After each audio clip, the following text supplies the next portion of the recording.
Obudde buzze ku bunnaabo Mwami Museveni nanti ebintu bimusobyeko.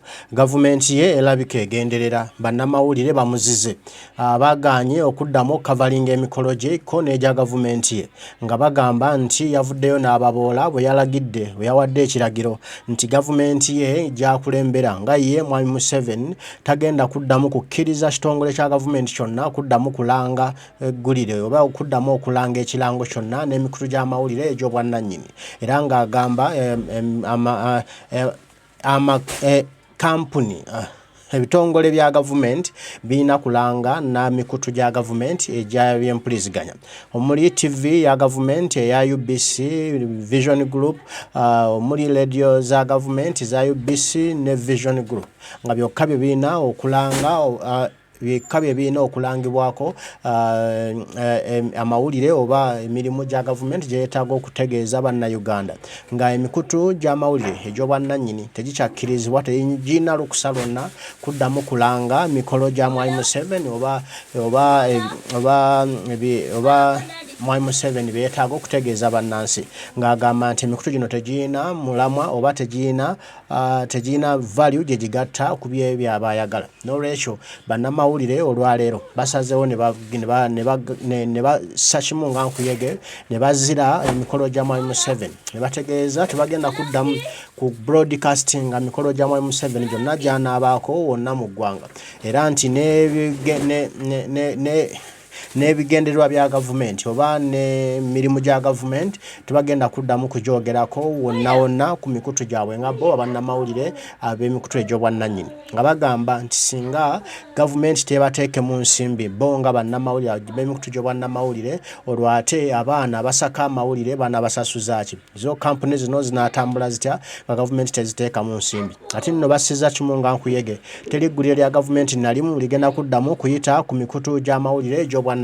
Awo nno tugenze mu parliament ng'akulira ebyamawulire oba information minister wa gavumenti ya Kyagulanyi Ssentamu Robert Bobi Wine omukyala Joice Bagala Ntwatwa okuva eri Mityana mubaka mukyala wa Mityana municipality yavuddeyo n'akulemberamu ababaka ba parliament ku nsonga eno eya Mwami Museveni ku kiwandiiko kye yayisizza ng'awera obutaddamu kuteeka kirango kyonna ekya gavumenti ku mikutu gy'abannamawulire egy'obwannannyini n'agamba ne bagamba bano nti obabanga gavumenti esibye ekikookolo obutaddamu kulangira ku mikutu gy'abannannyini nabo basibye ekikookolo gavumenti tegenda kuddamu kuyisa ggulire lyayo nalimu ku mikutu gy'obwannannyini awo nno zigenda kudda okunywa ebigambo bisobye anti Mwami Museveni kyatamanyi nti emikutu gy'obwannannyini gye gisinga okulabwa abantu ba bulijjo era nti emikutu gya gavumenti egya UBC n'ebirala abantu ba bulijjo tebagiraba kuba tebagyesiga kati nne namusi etuuse ku nnyoge kansooke nkutwale mu parliament ewa Joice Bagala Ntwatwa ng'alina bakabanne aba parliament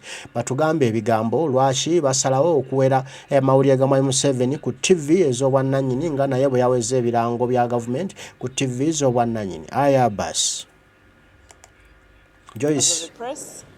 I welcome you to this press briefing. It's been a bit on short notice and I'd like to apologize for that, but it's because of a matter that is really, really important to the public but also to the media industry. My name is Joice Bagala Ntwatwa.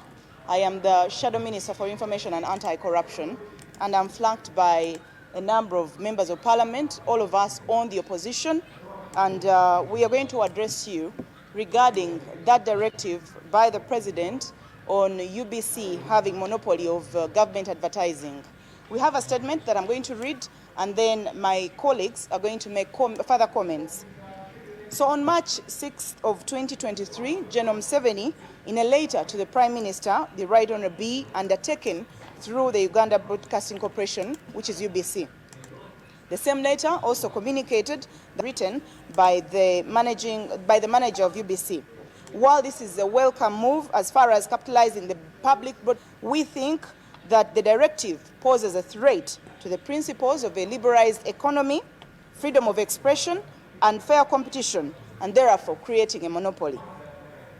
It should be noted that government is the biggest spender and that moving this economy requires both the private and public players. It should also be noted that Uganda Broadcasting Corporation and indeed New Vision as government entities are being subsidized by the taxpayer and therefore setting UBC aside without competition is essentially allowing laziness, mismanagement, and also inefficiency. If they cannot handle competition, and I mean UBC or New Vision, they should be left to only receive subvention. As the opposition, we have also already witnessed the danger which resulted from Mr. Museveni's decree that the Uganda People's Defense Forces, the National Army, takes up all infrastructure construction contracts. From our oversight tours under the Office of the Leader of the Opposition, we realized that there are stalled projects in different parts of the country. We went to Butambala, we went to Mpigi, and all the construction there has delayed because of this directive by the President. Nambole Stadium is also delaying. It is behind schedule because of the directive. For Genome 7 to issue threats for dismissal of non-compliant accounting officers in regard to his directive is also illegal, it is unconstitutional, and it is uncalled for. We therefore, as the opposition, are here to support the private media players in their action to boycott government activities. We also demand that the Ministry of Finance should rescind this directive which came through the budget call circular. Thank you very much.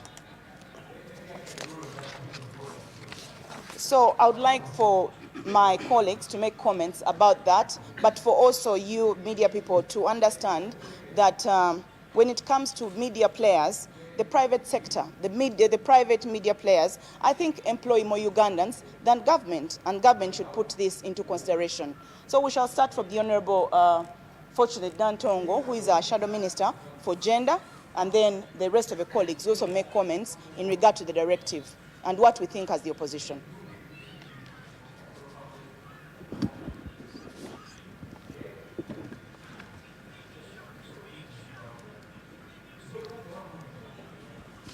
Thank you so much. I would like to appreciate Honorable Joice, our Shadow Minister for Information, for leading this presser, and the media, entire media, for being part of this noble cause.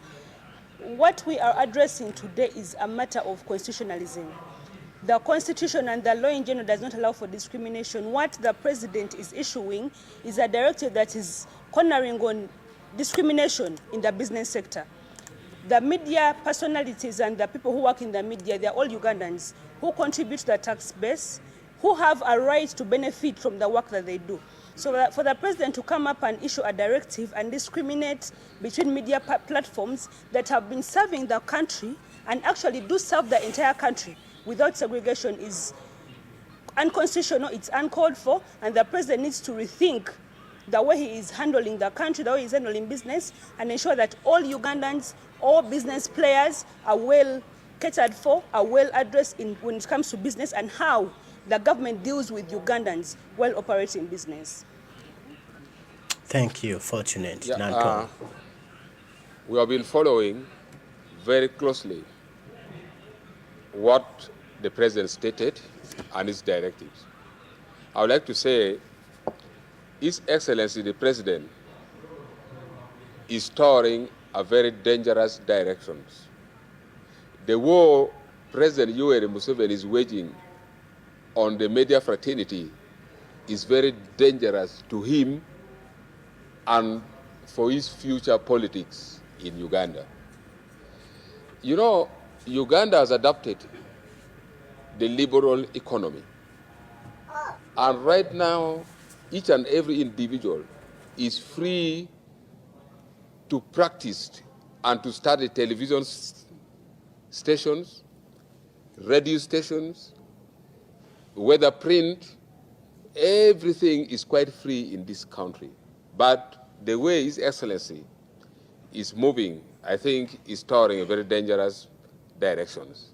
At this time, I would like to call upon the President to withdraw the statement and apologize to the private people who are owning media centers in this country. He has to withdraw his statement immediately and tender in his apology. You know, the moment you start tampering with media centers, you are finished. And if you are to ask ourselves as Ugandans, how many people do listen to the so-called government media centers? How many? If you compare, for example, if you compare UBC with other privately owned televisions. How many people are in for it? So it means President Yoweri Museveni is now planning to kill the government-owned media. And I'm telling you, if all members of parliament, we are to go in our constituencies and tell Ugandans to stop listening to government-owned media, I'm telling you, in only one day, people will stop, and all of us will go by the privately owned media. So I request His Excellency the President to kindly withdraw this statement, apologize to privately owned media centers, and we move as a country. Thank you. Okay. So we'll listen to the Honorable Geoffrey Ekanya and then the rest of the colleagues.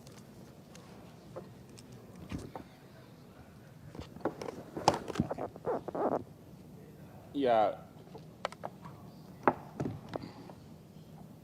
Good afternoon. I think Uganda needs to understand Mr. Museveni. The president really is throwing a stone in the forest. The president would like to negotiate with the private media player. So he's trying to find a buy-in. It does not mean what the directive is. All these years, 37 years of Mr. Museveni's rule, you have to understand his intention. So I think he has a bit of challenge and is preparing for 2026. He wants to cowardize the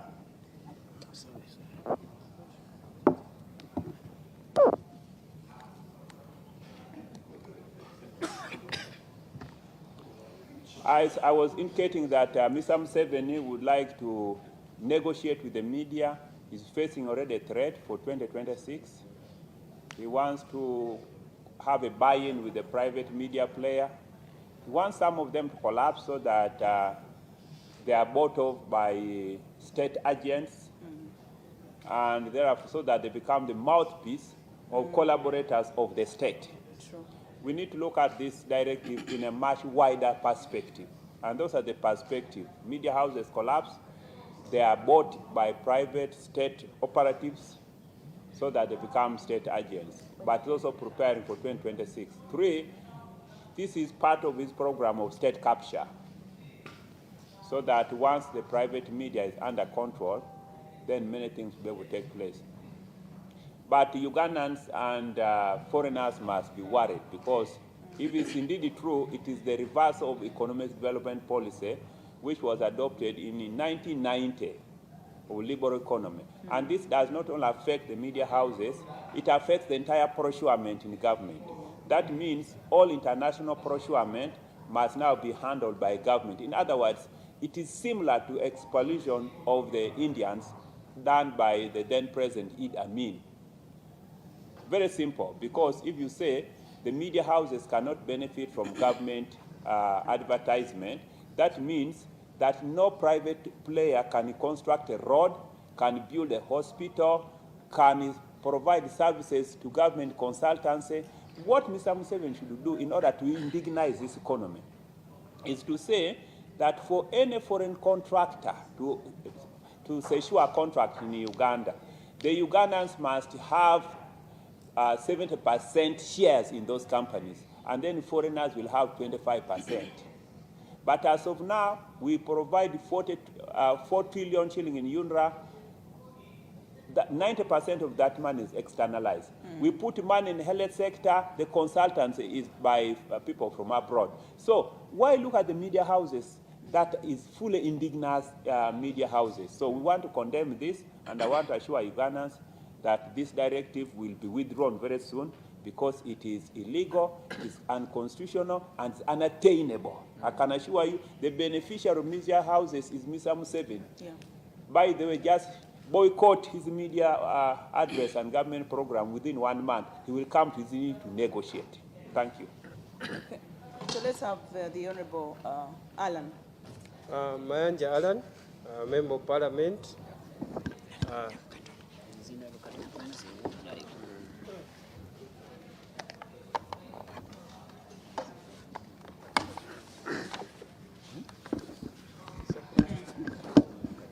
I'm Mayanja Alan, a Member of Parliament, represent people of Nakaseke Central. When you read the letter written by General Museveni, Directive number 6, it says that I saw some allegations of inefficiency in UBC itself that I will address at an appropriate time. General Museveni is really unfair.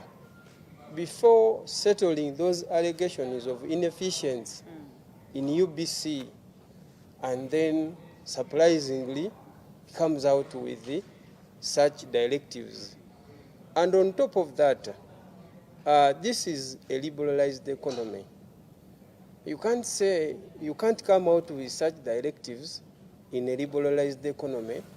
And on top of that, and even I raised this matter at the floor of Parliament, that Uganda Communication Tribunal, it has failed to be set by himself and his executive and his government. These media houses, media private companies, they have issues, they have complaints, there are certain unfair conditions.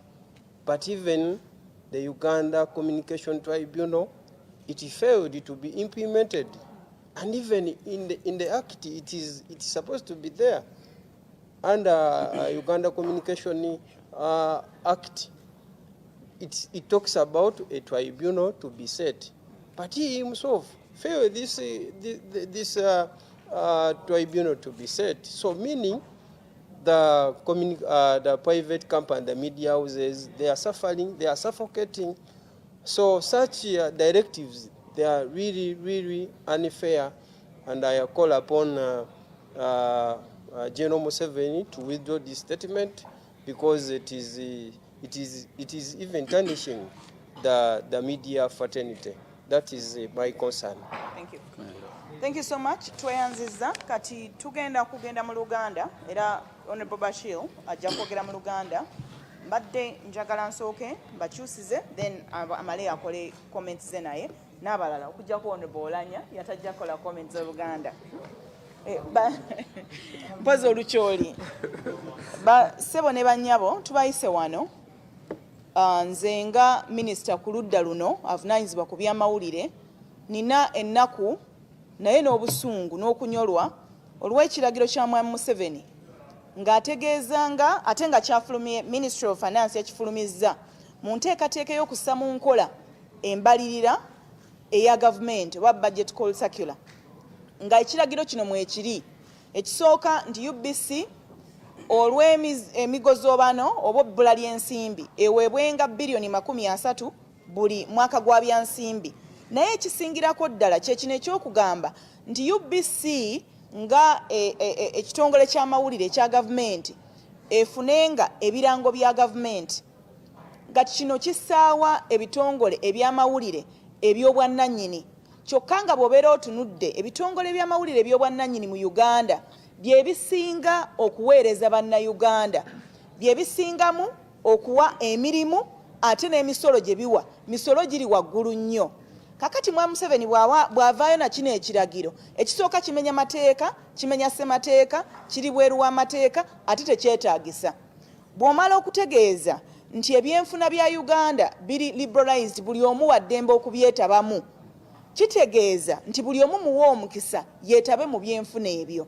Naye bw'ogamba nti nno bannannyini mikutu gy'amawulire egy'obwannannyini bo tebajja kuganyulwa mu advertising okuva mu gavumenti ate nga gavumenti yesingamu ssente kitegeeza obeera nga agambye nti emikutu emirala gyonna give mu kisaawe eky'ebyamawulire. Kitegeeza nti emikutu emirala gyonna tekijja kusobola okusasula abakozi, emikutu emirala gyonna tegijja kusobola kuyimirirawo. Kitegeeza nti ekonome oba ebyenfuna by'eggwanga obigobyemu abantu abala bonna ate nga totandikidde ku byamawulire. Mumanyi bulungi era ffe ng'abali ku ludda oluvuganya oba oluwabula mu Parliament tubadde ensangi zino tutambula ne leader opposition bwe tubadde tutambula ne tuzuula nti era ekiragiro Mwami Museveni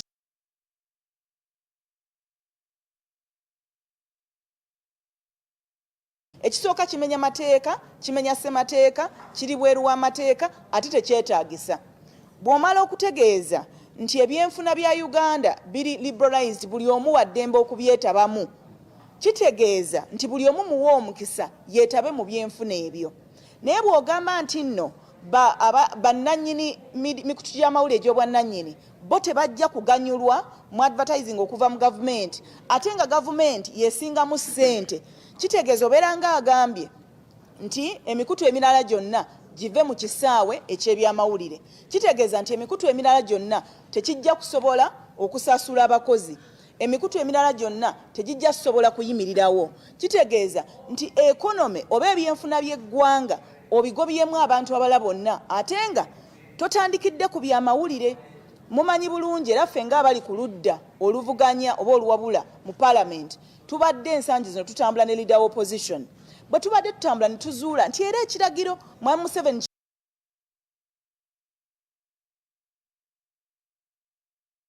kyokka nga bw'obeera otunudde ebitongole by'amawulire by'obwannannyini mu Uganda bye bisinga okuweereza bannayuganda bye bisingamu okuwa emirimu ate n'emisolo gye biwa misolo giri waggulu nnyo kakati mwami Museveni bw'avaayo na kino ekiragiro ekisooka kimenya mateeka kimenya ssemateeka kiri bweru w'amateeka ate tekyetaagisa bw'omala okutegeeza nti ebyenfuna bya Uganda biri liberalized buli omu wa ddembe okubyetabamu kitegeeza nti buli omu muwa omukisa yeetabe mu byenfuna ebyo naye bw'ogamba nti nno bannannyini mikutu gy'amawulire egy'obwannannyini bo tebajja kuganyulwa mu advertising okuva mu gavumenti ate nga gavumenti yeesingamu ssente kitegeeza obeera ng'agambye nti emikutu emirala gyonna give mu kisaawe eky'ebyamawulire kitegeeza nti emikutu emirala gyonna tekijja kusobola okusasula abakozi emikutu emirala gyonna tegijja kusobola kuyimirirawo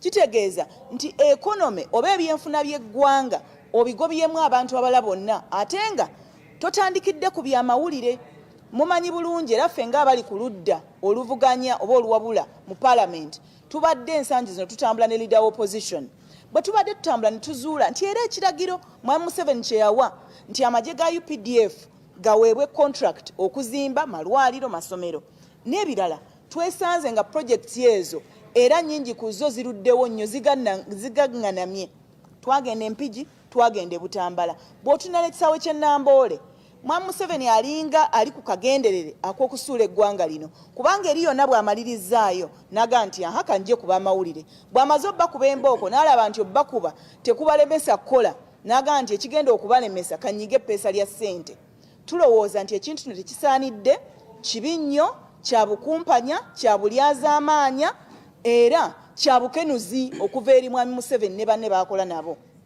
n'olwekyo tuli wano kukola ki tuwagira ne ssekuwagira yenna ebitongole eby'amawulire eby'obwannannyini okulekeraawo okuwa coverage eri enteekateeka za gavumenti zonna jjukira nti gavumenti yalagira ebitongole by'amawulire eby'obwannannyini okuwaayo waakiri essaawa entya emwemu etali nsasulire kakati omaze obudde bwange bwonna obututte si busasulire naye ate nga toyinza kumpaayo yadde ekirango kyonna mukyewadde kitegeeza nti buli kimu mwami Museveni ne banne babyagala essente mu buzimbi bazaagala essente mu by'obulimi bazaagala mu kunnyanja be baliyo kakati ne mawulire era bawulira nga buli kimu bakyagala tebalina munnayuganda yenna gwe baagala kwenyigira mu byanfuna tugambye nti ekyo tujja kikkiriza twogedde nammwe olwaleero olunaku lw'enkya mu kakiiko kentuulamu aba UBC bajja nabo mbabuuze nga mbatunuulidde oba bawulira nga baneeyagala nnyo nga bokka mu ggwanga be baliwo nga n'abantu bonna abadde bakola mu bitongole bino tebaliwo kubanga bwa toyina ssente ate ogenda kusasuza ki abamawulire toyina ate ogenda kutambuza otya emirimu tosobola abantu banagenda batya okugasaka you can't lwaki ssente toziyina nabo ngenda kukibabuuza naye parliament nayo bw'enaddamu ensonga eno tugenda kugireeta okutuusa nga ministry ya finance kino ekyezzeeko ne president ng'akisazizzaamu era tukakasa nti otalo tujja ddulwana paka ng'ekiragiro kino kisaziddwamu mwebale nnyo mwebale ddala. Joice Bagala Ntwatwa mubaka wa w'abantu ab'Emityana municipality ng'omubaka w'abantu b'Emityana omukyala.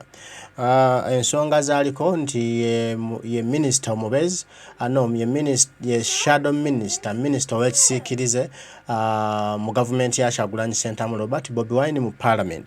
Ng'ensonga zaaliko yimirira awamu ne bannamawulire ebitongole by'amawulire eby'obwannannyini anti Mwai Museveni yayisizza ekiragiro presidential directive ng'alagira nti tewali mukutu gw'amawulire gonna ogw'obwannannyini gugenda kuddamu kuweebwa nsimbi okuva mu gavumenti ye.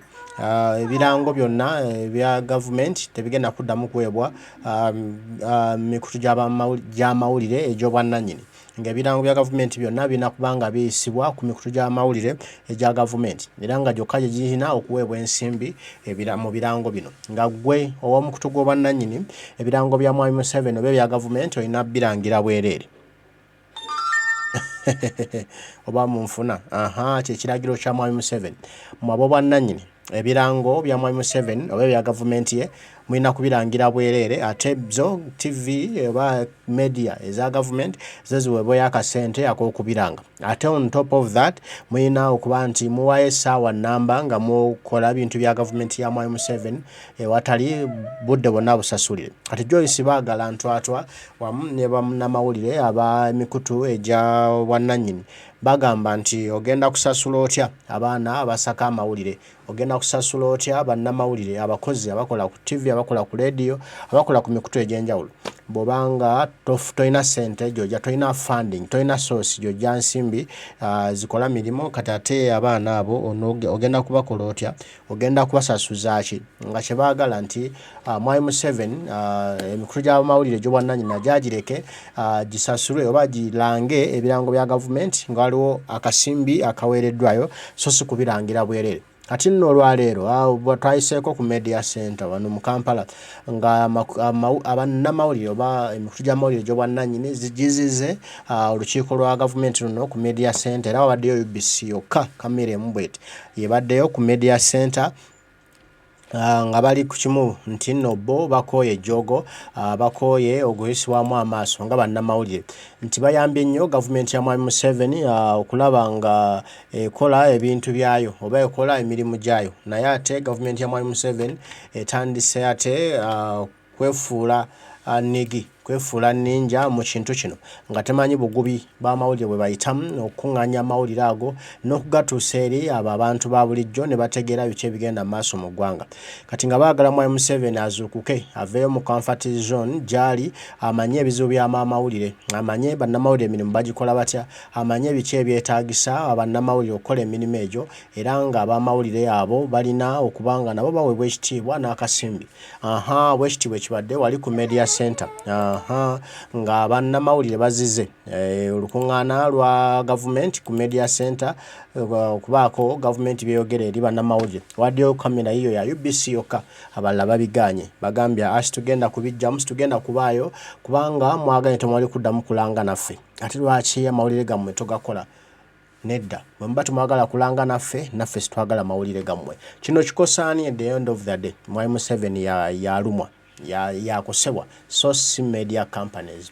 Kino amawulire ge tegajja kutuuka ku muntu wa bulijjo nga bw'abadde akyagala kubanga bo bannamawulire bakimanyi nti abantu baagala media ez'obwannannyini ze baagala okulaba ate bo bamanyi ki kye basobola okulaga abantu ne balaba TV zaabwe era nga amawulire ga Mwai Museveni oba aga gavumenti abantu tebagalinamu nnyo agi, tebagalinamu nnyo kwagala kugalaba.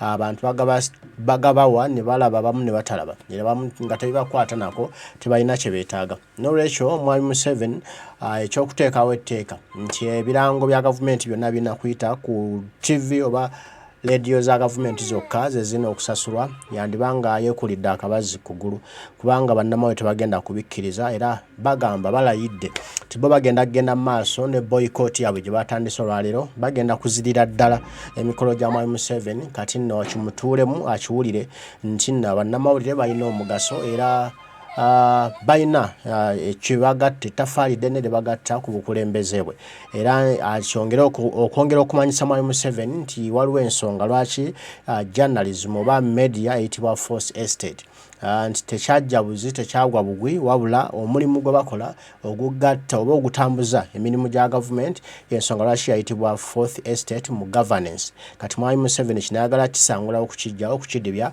ne kati abamu nabo basimbye Nakakongo bagamba Mwami Museveni tulina okulaga tulina okusomesa nti ddala media eri so important mu governance.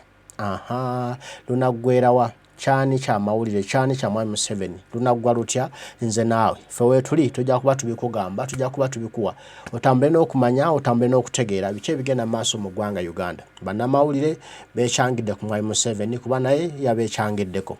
Awo nno weetuli we tutambulidde naye nga Mwami Museveni lwaki yandibadde yeekyangira ku bannamawulire. Omubaka wa paalamenti wano akyogedde n'ategeeza nti Mwami Museveni ali mu kusika bamawulire eriyo agezaako kubateekamu fear kubatiisatiisa mu ebinaatuka 2026 kimwanguyira ayise mu jjenje kkalu abeere nga abateeka mu kkoona nga bagamba byayagala olwate bakakkane basobola okukola ye byayagala byokka nga tebagendera ku professional yaabwe tebagendera ku ethics and law ezina okugobererwa nga bannamawulire wabula bagendere ku kye kyabatiisiza oba kyabagambye nga kibalina okukolerako. Naye tunayo kisoboka okubaayo eyo theory naye esobola okuba entuufu nga just abateekamu katengo asobole okubazza ku sayidi ye bakole bye yeetaaga. Kale tunaaba tubiraba nga bwe binaaba bijja nga bwe binaaba bitambula. Ndowooza ensonga ebadde mawa ensonga ebaddemu eggumba ebadde y'amaanyi. Bannamawulire ebiseera ebisinga bavaayo ne bagamba ffe tugenda kwekalakaasa ffe tugenda kuzira ffe tugenda kuyimirirawo ku lwaffe ku lw'eddembe lyaffe naye tugenda okulaba bennyini be baakubye oba be baatuusizzaako obuvune ate gavumenti nga yabibakoze ate ng'olaba bakitiza nga bagenda mu nkiiko za gavumenti ng'olaba bagenda mu mikolo gya gavumenti n'ogaba bannamawulire balina ekizibu ku mitwe kiki naye leero katulabe oba banaayimirira ku kigambo kyabwe kuba gyonna gye buvudde ebbanga yonna emyaka gyonna badde bannamawulire tebayimirira ku kigambo kyabwe nga bawoza tetugenda kugendayo mu nkiiko za gavumenti tetugenda bibeeramu ebiwulire bya gavumenti tetujja kubiraga ate mu ssaawa y'emu mu ddakiika y'emu no balaba nga bagenza ate emikolo gya gavumenti bagiraga abangi ne bawanga excuses anti ba editor anti bannannyini makampane now katulabe solidarity yammwe weeneekoma nze mbaagala nnyo Mukama Katonda nsaba bankuumire tujja kuddamu tuwaye nsaba mbasange bambi bwe nnaaba nkomyewo kubanga mbeetaaga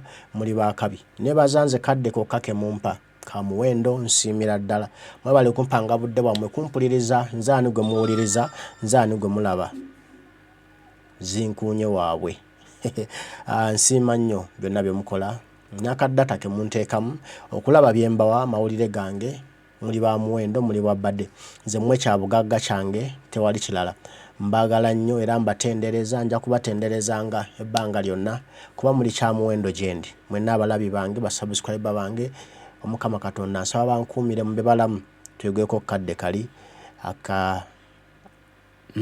ak'okusanyuka kyembadde ntegeeza ekyo kale mweraba Mukama abankuumire.